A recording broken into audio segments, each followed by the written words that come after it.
você vai entender que uma massa feita com farinha de trigo é diferente de uma massa feita sem farinha de trigo.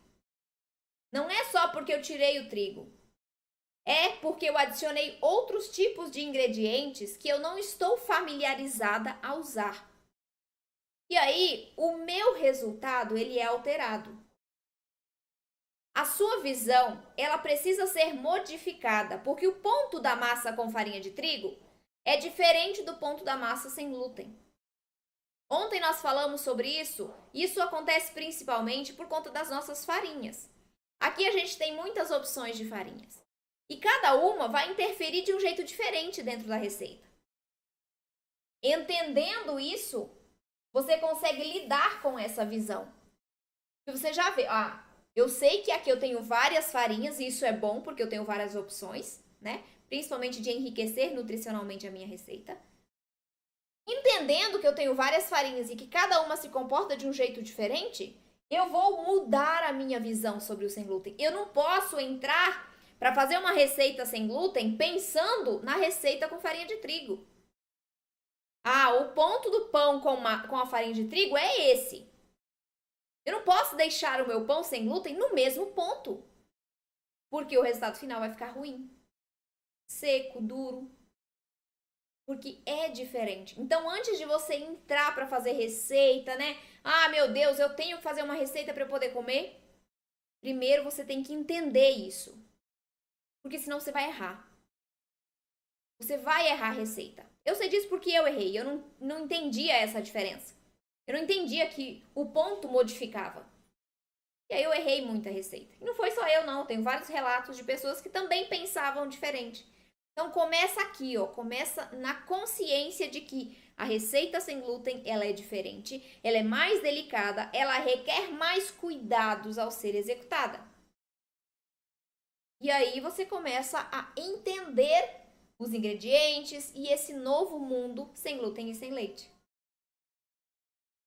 Por exemplo, a massa com glúten, ela tem mais viscosidade, ela tem uma vantagem a mais na hora de modelar os pães, porque é mais fácil de modelar. A sem glúten, ela é mais cremosa. Um bolo de chocolate. Imagina a massa do bolo de chocolate com farinha de trigo. Qual é a consistência? Eu lembro bem da consistência, porque eu vejo a minha mãe fazendo, né? Quando eu vou para Rondônia, ela faz lá com glúten para ela e eu vejo o ponto da massa. Vejo de longe. Ele é mais consistente. Imagine o ponto da massa do bolo com glúten. É mais consistente a massa. Agora, o bolo sem glúten, ele tem que ter uma massa mais cremosa.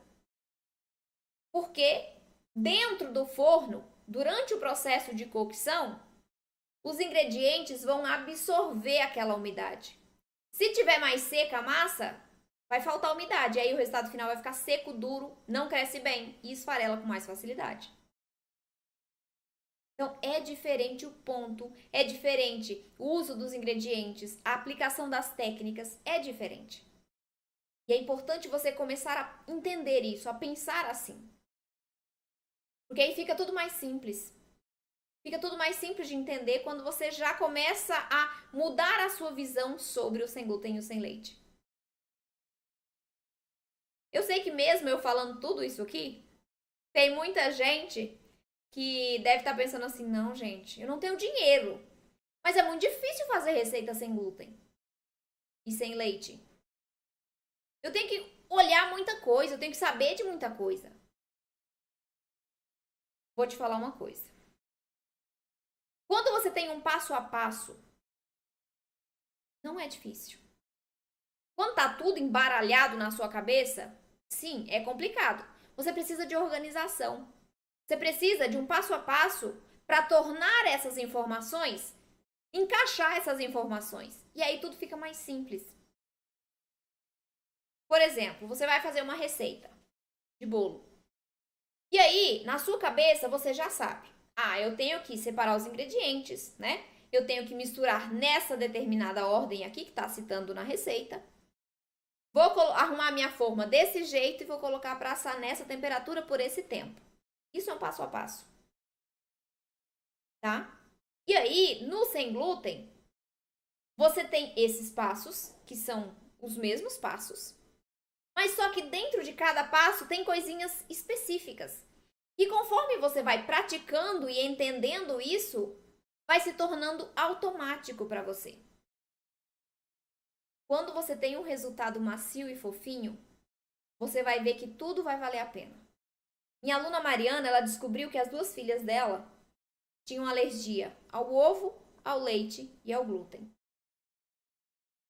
Aí o médico pediu para tirar isso de sopetão. Olha, foi ao médico hoje, tira tudo isso aqui, a partir de hoje. E ela ficou doida, né? E aí ela foi fazer o quê? Comprar. Qual é o caminho mais fácil? Comprar. E aí ela se deparou com todos esses problemas que eu citei antes. Valor caríssimo, pouquíssimas opções e ruins. Como que ela ia proporcionar para as filhas dela uma alimentação saborosa, diversificada, se ela não tinha a possibilidade de comprar isso?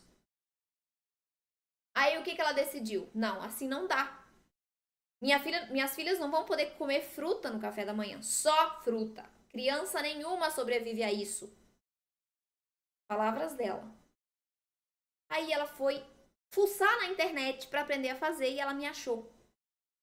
A primeira receita que ela fez minha foi um bolo de baunilha com cobertura de geleia de morango. E ela acertou de primeira. Ficou perfeito. A partir desse momento, ela viu que ela era capaz de ter um resultado perfeito, que as receitas sem glúten e leite sim poderiam ser deliciosas e que ela agora sabia quem podia ensinar para ela. Ela entrou para o método, hoje ela faz tudo, ela não compra mais nada e ela trabalha muito, porque na casa dela são 4 pessoas e eles adoram comer. Então, todos os dias ela tem que estar fazendo ali bolos, pães, biscoitos, igual a Valéria, que também são 4 pessoas na casa.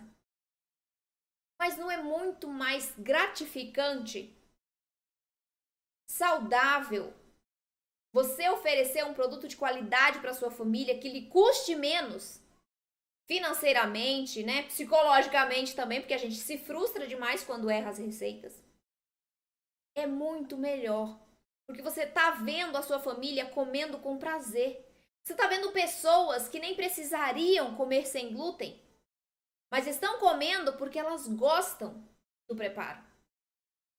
Isso vai acontecer invariavelmente se você aplicar as coisas que tem que fazer. Se você entender o que você está fazendo, você vai ter isso. Você vai receber elogios. Você vai poder entregar os seus produtos para pessoas que não têm restrições, que elas vão adorar.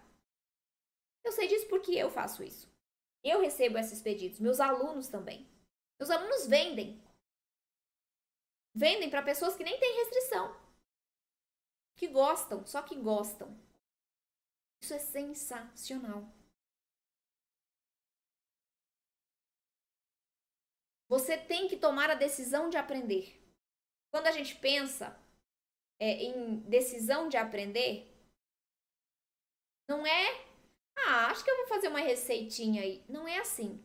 Porque se você começa do jeito errado, você erra, você se desmotiva e você desiste de fazer. Você tem que ter uma definição, uma decisão. Não, eu quero aprender a fazer.